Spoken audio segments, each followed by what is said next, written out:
We are truly blessed in the community to have remarkable teachers, and it is a tribute to the rabbi's spirit and strength and his influence that so many are willing, able to come and to share with us. Tonight, Brad Artson, a longtime friend of this community and a longtime friend of Rabbi Schulweis, Dean of the Ziegler School, and one of the great minds of the community. Thank you. Thank you. You have to speak right into the mic, and you're tall, and we're not used to that here, so. What a mitzvah, tall Jews. There you go.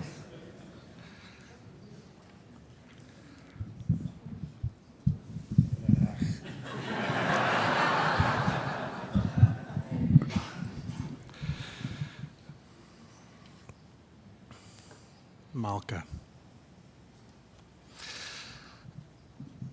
It's customary to ask permission when you speak in front of your master and in front of his family. Just thank you for allowing me to give voice. So, you've heard discussion about Rabbi Schulweis, many of you for your whole lives, and this is the house that he built. These are the houses that he's built. I can't add to that. What I'd like to speak about tonight is how he went in my life from being Rabbi Schulweis to being Harold,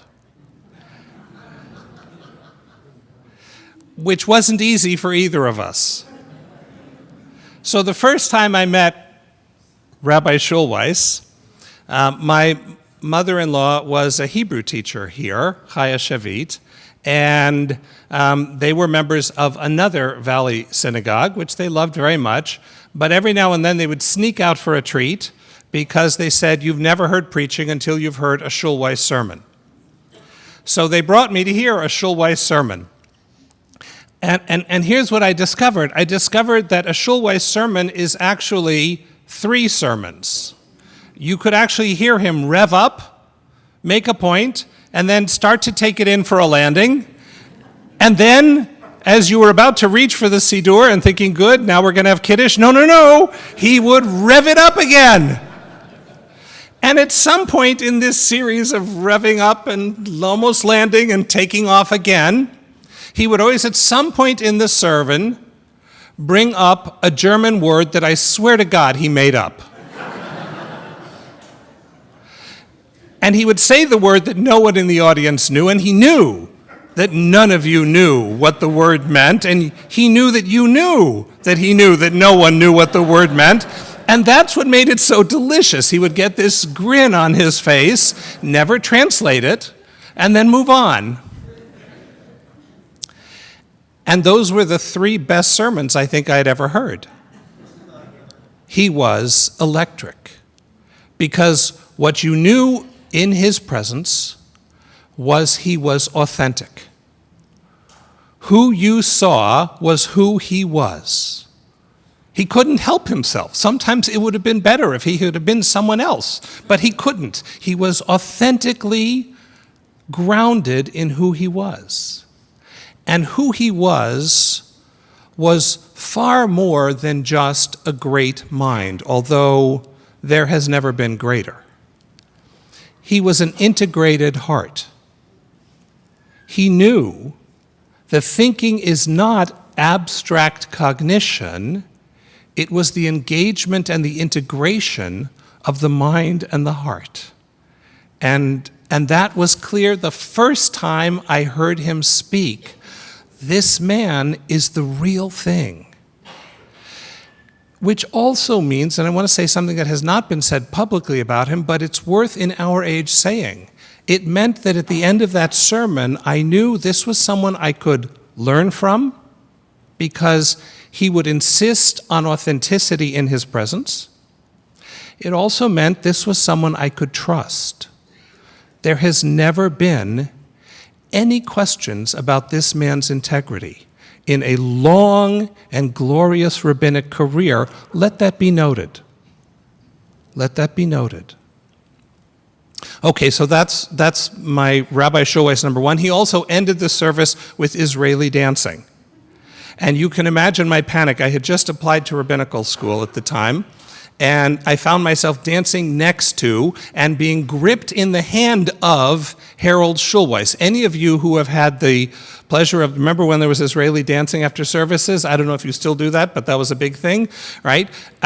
If you were dancing next to him, you didn't finish dancing until he finished dancing. Because as it says in the VBS bylaws, when the Rebbe dances, Tanzen alle Chassidim. Number one story. Number two. Okay, so a couple years pass. I have survived rabbinical school, thank you, God, and I am now a rabbi in a small, exciting congregation in a bedroom community known as Mission Viejo, which for a brief moment sparkled with Torah. And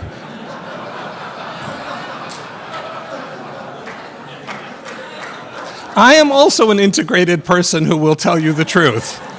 So I had to fly somewhere for something, I don't remember what, and so I drove up to LA and I parked in the long-term parking lot, and it was 3 in the morning. I don't normally see mornings.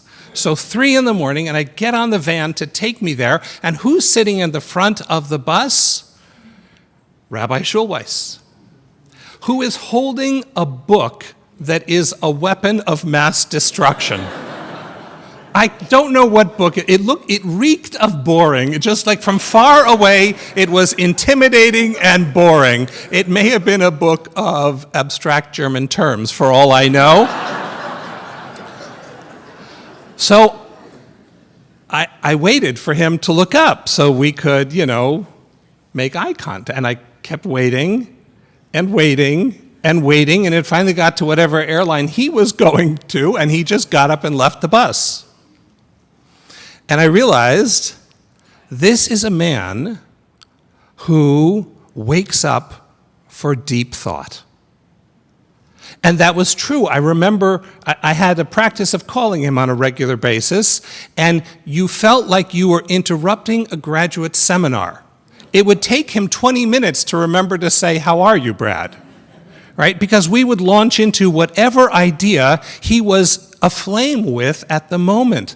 But again, there was something so exciting about someone who didn't distinguish between here's what I do for a living and here's what I get excited about. He was just passionate about possibilities, passionate about seeing things that no one else had ever seen, and which, frankly, once he saw it and translated it for the rest of us, then everyone else spent a decade imitating. Okay, so that was story number 2. It wasn't the highlight of our social engagement. I drove up from Mission Viejo to meet with the great rabbi. I sat in his office, and I said to him, "Rabbi Schulweis, now that I'm in Southern California and I come from a family of not religious Jews, I really need a mentor. And so I would like for you to be my mentor, because I've now read your books and I love your books and I love your thinking, and I think we have in many ways kindred souls, and I would like you to be my mentor." And he said to me, "No." I schlepped up from Mission Viejo for this. "No," he said. "At some point, you have to mentor yourself." Okay. I drove home in a very bad mood. But there are 2 things that I realized in the years since then. The first is, he was, of course, absolutely right. One of the ways we stop being authentic is we put the responsibility for our own choices on someone else's lap. A rabbi, a therapist, an artist, whoever, we find someone to say, "You make all of my choices." And then you're not you, you're them. Doesn't work.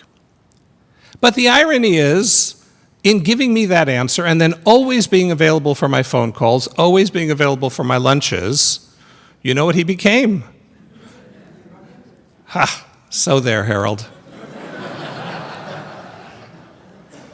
He became my friend. He became my friend, as I know he is for so many of you too. He became someone who I could carry on about my children. He never did that. Never.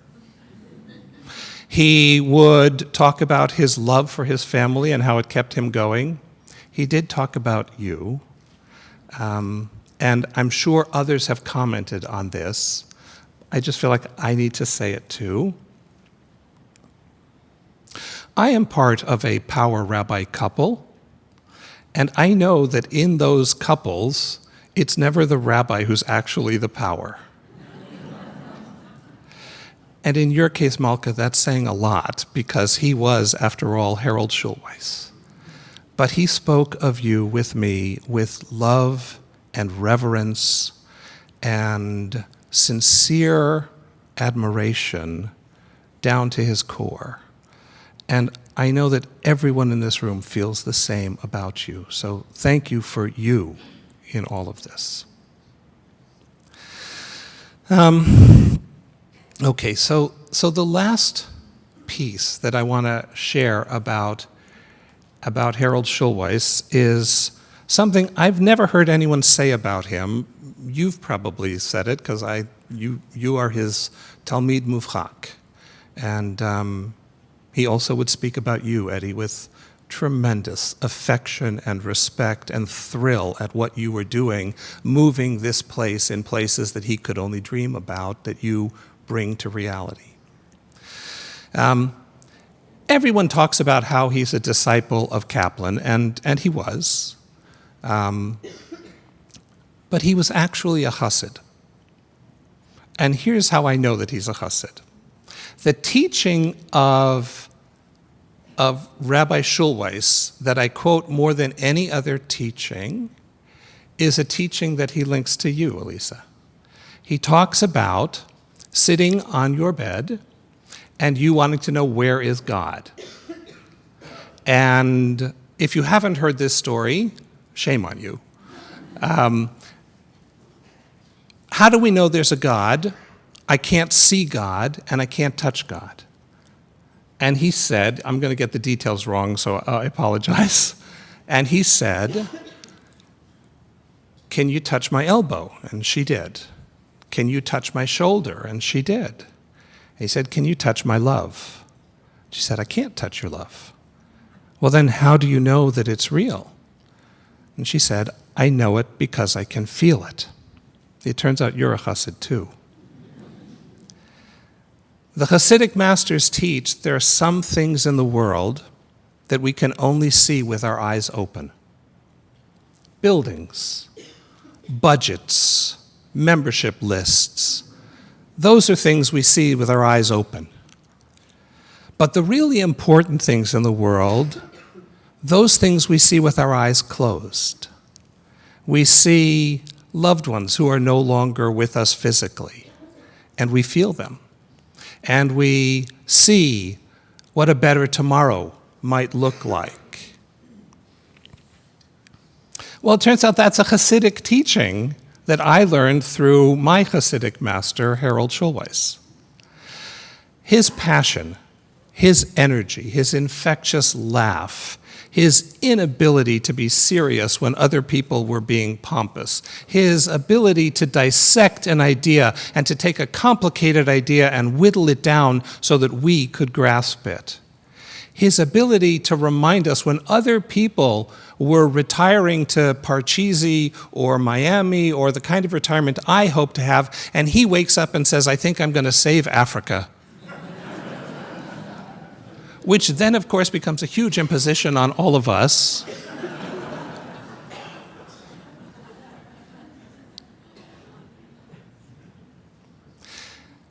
For us, there's a reality we only see with our eyes closed. You can close your eyes, and you can see that beautiful smile and that great big cranium and his enthusiasm and his vision and his dancing and his whirling a community into life. But he, if he were here, would tell you, open your eyes. You're not a Schulweisian if you think that the ultimate reality is only accessible when you close your eyes. The reason you close your eyes is to remember what to make it look like when you open your eyes. And that is his legacy to all of us. Please welcome Craig Taubman.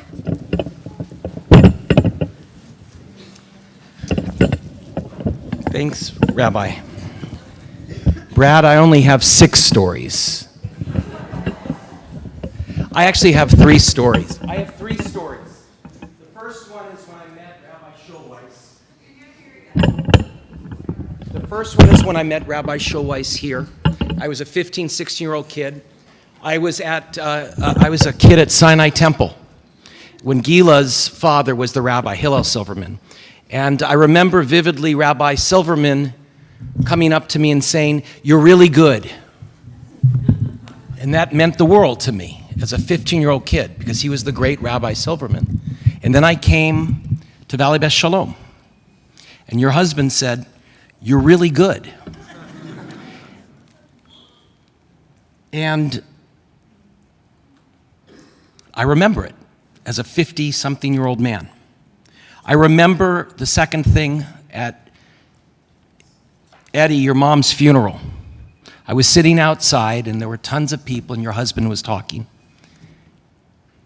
And he said some word, and Eddie said, "Is that even a word?" And your husband said, "It is now." And the third thing I remember is sitting with him a couple of months ago, and him challenging me. He said I had written a song based on a lyric that he wrote. And he said, "You have to stick the word spine in there." Spine, S-P-I-N-E. And how do you put spine into a lyric? But if you look at Rabbi Schulweis, and he was never Harold to me, not even close. He was never Harold to me. He was Rabbi Schulweis. He had spine. He had back. And he had your back.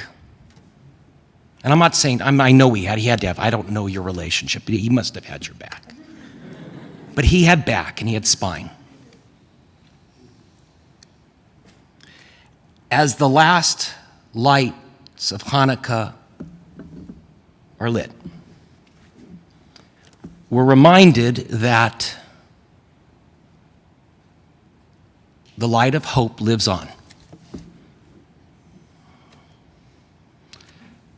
And our world's a little darker because of his absence. For some of us, a lot darker. Or Zaru alat Tzaddik, light is sown for those who are righteous. So this is a song for Rabbi Schulweis.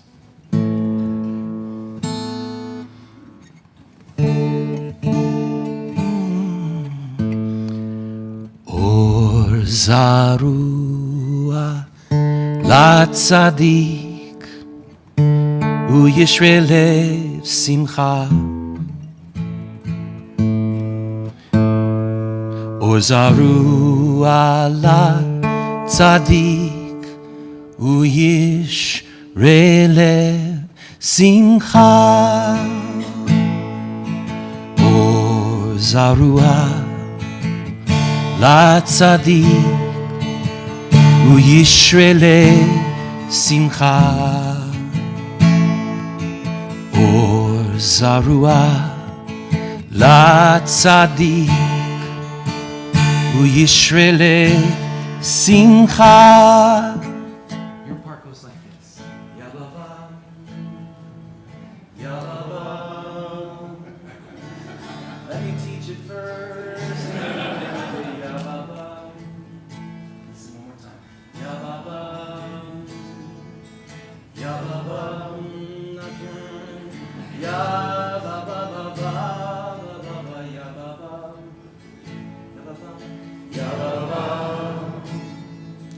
Ya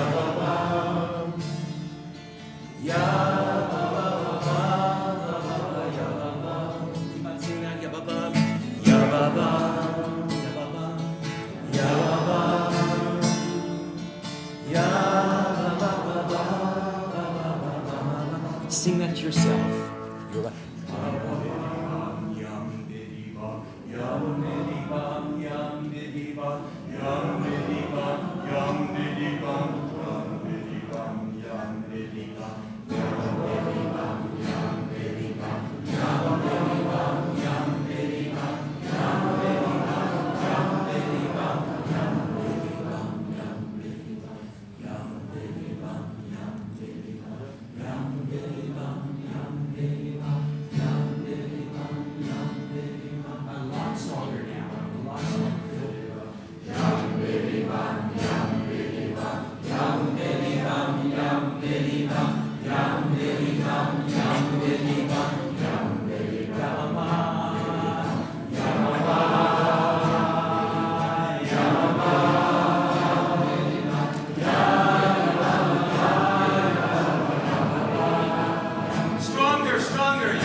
keep on singing, keep on singing.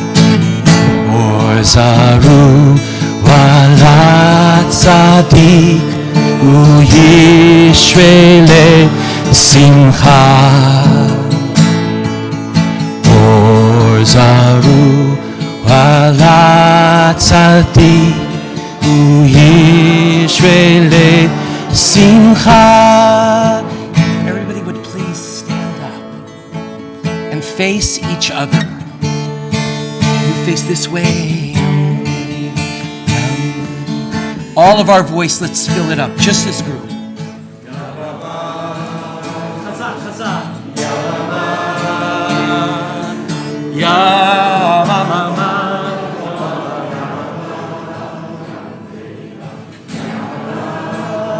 Ya ya ya. Ya ya.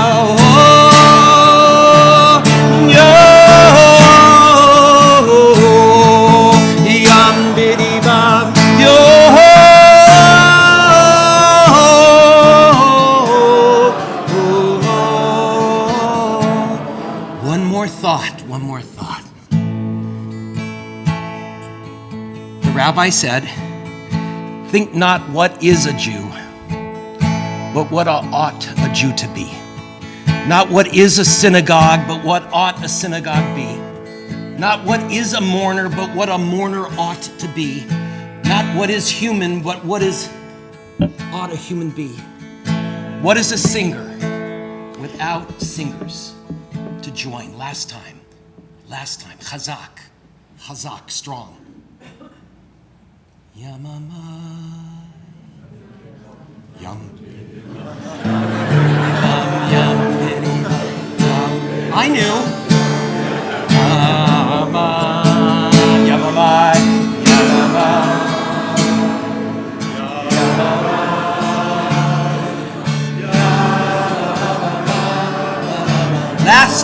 Last time. Or zaru ala tzadik uyishvele simcha.